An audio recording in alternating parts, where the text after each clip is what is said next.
Welcome to A Minute or Two with the Word. I'm your host, Torah Teacher Ariel, where every few days we take a look at a relevant passage of Scripture together as Jews and Gentiles in Messiah. Deuteronomy 6:24 and 25 should be of interest to us as Christians, and let me tell you why. This time, both the ESV English and the Masoretic Hebrew text need to be looked at a bit more closely. And the Lord commanded us to do all these statutes to fear the Lord our God for our good always, that He might preserve us alive as we are this day. And it will be righteousness for us if we are careful to do all this commandment before the Lord our God as He has commanded us. V'yitzavenu Adonai la'asot et kol ha'chukim ha'ileh la'yira et Adonai Eloheinu latov lanu kol hayamim l'chayotenu k'hayom hazeh. Utzedakah tihye lanu ki nishmor la'asot et kol hamitzvah hazot lifnei Adonai Eloheinu ka'asher tzivanu. The Hebrew was needed this time because it's helpful to learn how to look past unintentional translation obscurities to better understand some otherwise hidden gems of truth. Examining the Hebrew and or Greek allows us to perform a more careful exegesis of the text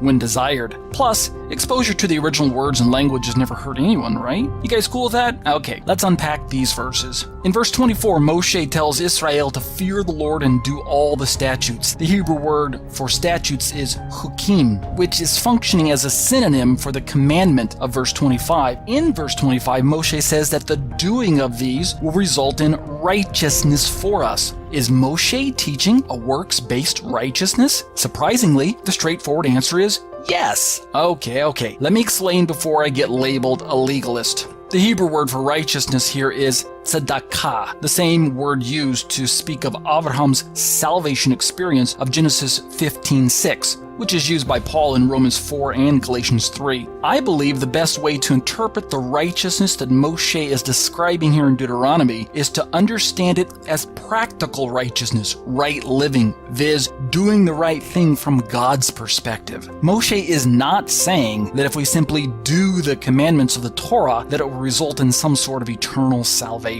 So in closing, we can affirm with certainty that Abraham's saving righteousness was a result of his believing in the Lord. But Moshe also wants us to know that keeping the commandments will count as a form of righteousness that should be observable on a down-to-earth level. So, what are you waiting for? Let's get out and start keeping the commandments so that we can be righteous.